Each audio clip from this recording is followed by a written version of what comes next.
Today we're talking about SMCI, and then I also have another stock that I'm very bullish on overall. We'll give you an update on that as well. But going into SMCI, what's happening here? You're getting a really nice push here on the day, up around 12-13% into $54. Now it's worth mentioning this level on your chart, 53.6, is your 200 daily moving average. You go to like the 4-hour chart, you can identify here. Once you broke below this is when selling really started to occur. SMCI is getting back over that right now, which again, when you originally broke back over that, way back when, you went ballistic and you held up for the longest time. Another rule of thumb is looking at something like NVIDIA, which your 200 SMA has been a major support. So again, the level SMCI is at is a really big one. That being said, has anything changed fundamentally with what's happening with SMCI? Is there any bullish news, any bearish news that's come out? And I would say as of right now, nothing has changed. If I look at the earnings that came in last week, I would say that SMCI is operating business as usual, not really concerned or showing any type of, I guess, rush or urgency behind the 10K filing. That's the only cause of concern for me right now. But again, that's your biggest point here when you look at their earnings and what's happened there. Again, corporate updates, you get to really scroll down their earnings before you even get to this part, which again, it's the most important part of SMCI's earnings. Like, you need to understand that. SMCI is still working diligently toward the filing its annual report of its Form 10K for the fiscal year ending in June 30th. So again, this is for data and their numbers from last year, June 30th, 2024, and its quarterly report 10Q for the period ending in September 30th. So it should have been filed at the end of September. Based on the information currently available, the company believes will make such filings February 25th. Again, it's worth mentioning, they have put this information off. They have put off this report for like 5 to 6 months. Additionally, the company filed its Form 12B25, the second fiscal quarter report, and expects to file its quarterly report of the Form 10Q for the period ending December 31st, also by February 25th. So you should be getting two really big facts here, okay? We should be getting the 10Q for September, also the 10Q for this most recent quarter, February 25th. Now, why is that so big? Why is it so important? Okay. If this does not happen, they will be delisted from the NASDAQ.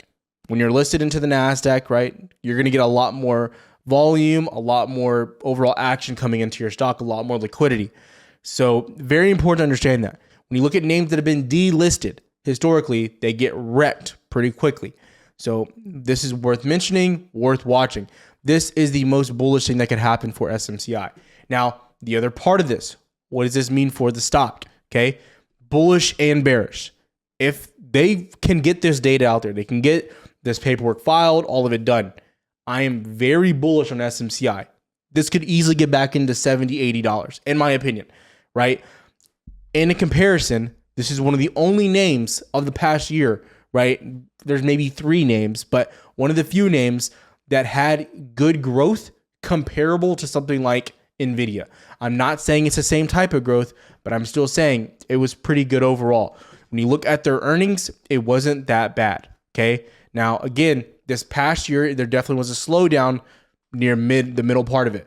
But from 2022 to 2024, it was significant. So you can see the revenue reported 3.8. There, you go back, you know, 5.3, still growing.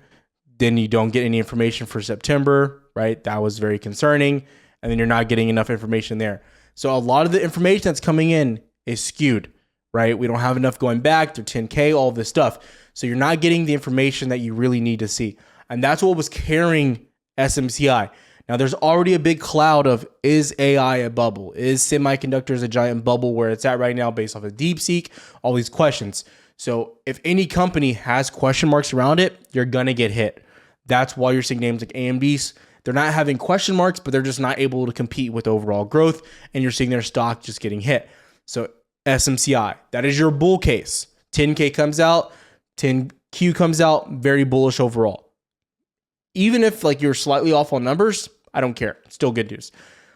The bad news here, if they continue to put this off and they get delisted from the NASDAQ, I honestly don't know if it'll matter if they ever release the information. Once you're going to get delisted from the NASDAQ, it's going to be hard to get relisted in the NASDAQ or even the S&P 500, which is even more difficult. that's going to be a big shot in the hit to the gut. It's going to be bad.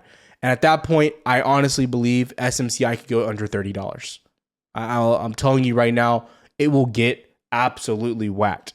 But what I'll say, looking at the chart right now, looking at volume, you are seeing buyers stepping into the market. That is worth mentioning. You are getting good buying here when we look at the chart. Okay. You also can look at the volume down here. Pretty solid, right? Go to the daily chart. The volume here on our daily chart is definitely upticking, right? We're basically from December, you can see here to here, no volume. As of the 10th, their most recent earnings day, right before then, you are killing it on volume. It has stepped up. People are buying in. People are getting aggressive here. People are making their bets here. So again, there are signs that things are going in that positive direction. Now, the other part of this, something we did cover in our previous video on SMCI, they're setting things up with kind of what you want to see. They're reevaluating their debt, their notes as well. This is good news, right? This is what you wanted to see. The other part of this, the Blackwell chip, right? And what they're doing specifically with all their NVIDIA products. They're in full production, full scale right now. Again, what you want to see. SMCI was one of the biggest customers for NVIDIA over the past year. So these are things that you want to see, right? We want to see SMCI still going in the same trajectory. Potential partnerships with names like Tesla, like they mentioned last year. Not even SMCI mentioning it. That was more of Tesla and Elon mentioning that. So these are the things that you really want to see. And again, for anyone out there wondering, like, hey, do I need to buy in before the 25th? You can do whatever you want to do. But I don't think you ever have to be the first person in. And yeah, you might reap some better rewards than someone waiting. But when you're looking at your portfolio, you're being conservative. Like, I think taking less risk in this case is probably the best notion, because I guarantee you, if things go really well, it's not just going to be a short-term move on SMCI. I think it will really last and it will really clear the air. The fact that SMCI has held up even this long is a good note. Okay. So SMCI as a whole, interesting name. I see the positives in the short term. I see the negatives potentially in the longer term. But again, very big level. You get above $54. I mean, dude, you look phenomenal. You really do. So again, what you're looking at right now. Now, the name that I'm really liking here, okay, and we talked about it a lot, Baba. Now today, I did start my position. I mentioned it in Discord, so it's in there. If you're in Discord, you can go check it out. It's in Tyler Zone. Now, what I'll say here about Baba, okay, you're getting a dip. This is what I wanted to see. You kind of gapped up this morning. It was depressing. I was like, dear God, this sucks. Now, Baba as a whole, I am a big fan of what's happening here. I love what's going on. Again, you have earnings this week, so I do want to highlight that as well. So Baba, again, all we wanted to see is hold above 125, 120. You're going to obviously do that on the day. So again, I'm fine buying in. You have earnings this coming Thursday. I typically don't like trading earnings, but I personally believe they're going to do well, and I like Baba and China's overall outlook. If you go to their earnings statements more recently, you can really get a better look of everything that's come in here. I think they're going to report a growth personally from they have 220 last year, 243, 236, some slowdown. I think they're going to be set to beat personally going closer into $300 billion. Now, I don't think they're going to hit $300 billion, but that's overall target range for what's happening there on their earnings.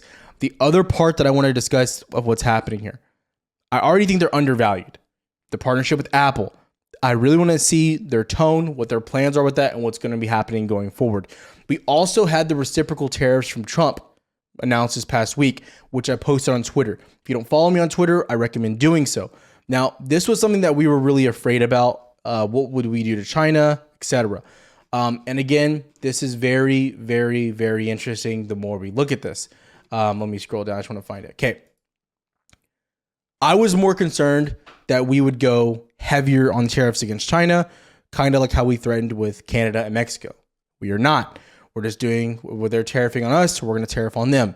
And then we might do chips down the line, but Trump has been passive with that, which I think is a smart thing to do because he's trying to get these deals done with Intel, AVGO, TSM, NVIDIA, etc. So that is smart. He's taking his time there. What we're looking at right now with this, though, I think this puts a nail in like the uncertainty, right? There's less uncertainty with how we're going to tariff China. So again, as of right now, that's what we're looking at and where we're at. So again, I think the tariff fear with China might be over with. And again, the more you look at BABA on the daily chart, I'm telling you, this just looks really good. The risk to reward is just too good for me here. So that's why I like it. Room into 138 is going to be my first target. After that, you have room towards 159, 160. And then again, as you look at some of the options here as well on the chain, you're seeing a lot of volume. So we kind of got to sit up in our chair here, right? So again, looking overall what's taking place. Now, I wish I could zoom in a little bit more for you. You'll have to zoom in your screen. I'm sorry. But what we're looking at primarily is volume and open interest, these 2 points here.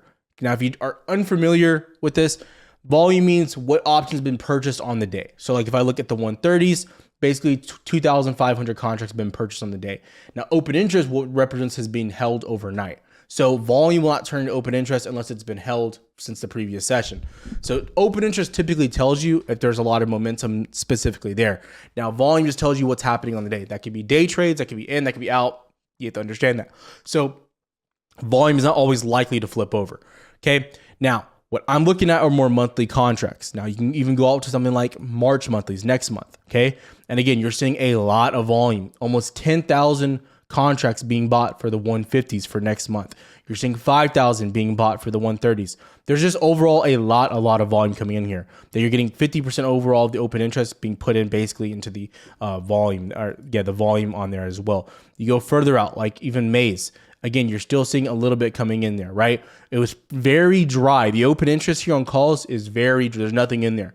You're seeing 10x the amount today. So we'll see again how this converts over. But this is really what I'm looking at here and what's getting me excited overall. These shorter dated contracts, people are buying in and they're making their earnings bets overall. I will say there's still some puts being bought, but it's definitely more in favor of the call side here. And there's really nothing in the money as far as puts are concerned here as well. There's quite a bit that's in the money here on the call side. Again, putting me more with the notion that there's bigger bets coming in for a beat on earnings rather than a miss. Now, again, I think earnings are risky. So I never want people to buy on earnings or tell people to buy on earnings. I'm just going over what I'm doing, my visual here. I've loved BABA. Past few weeks, we've been really good, really hot on some of our plays here, what we've really been looking at here. And I think BABA, in my opinion, is one of the big winners. Now, again, you can be patient. You can wait till after earnings to start making your bets, getting more aggressive. Typically, after earnings, you get more clear sights of what you're looking at. There's less of an IV crush, etc. So those are all the things you're really looking at. But China as a whole, in my opinion, just looks really good. Pinduoduo doing really good on the day. JD, probably only red name here on the day for China. But where you're at right now, Baidu also a little bit on the downside. But Pinduoduo, BABA, the big green names so far. So what I'd be watching there as well. So again, overall, what I'm looking at there. Now, a few little names throughout the day I've been watching as well, giving you a visual. Another big name we talked about yesterday in the video, if you didn't watch, from MicroStrategy's video, we talked about MicroStrategy and Coinbase potentially being very weak names here. This was one of the best trades we took here on the day, giving you a visual as well from Discord. What do we trade here on the day? Again, going into OD technicals. I mentioned this yesterday, actually, literally yesterday evening. Literally said right here, at 1 p.m. yesterday. We'd be looking for coin weakness this week if we can break below 372 and hold. And then this morning we called it out down to 265.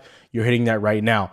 Also traded AMD on the downside here, but once I called it out as well. Once NVIDIA starts the gap fill, you got to start getting out of that trade as well. Just a lot of risk, and NVIDIA bounced obviously off the gap fill. So again, we have that as well. But again, what we were looking at overall, what's happening in the market.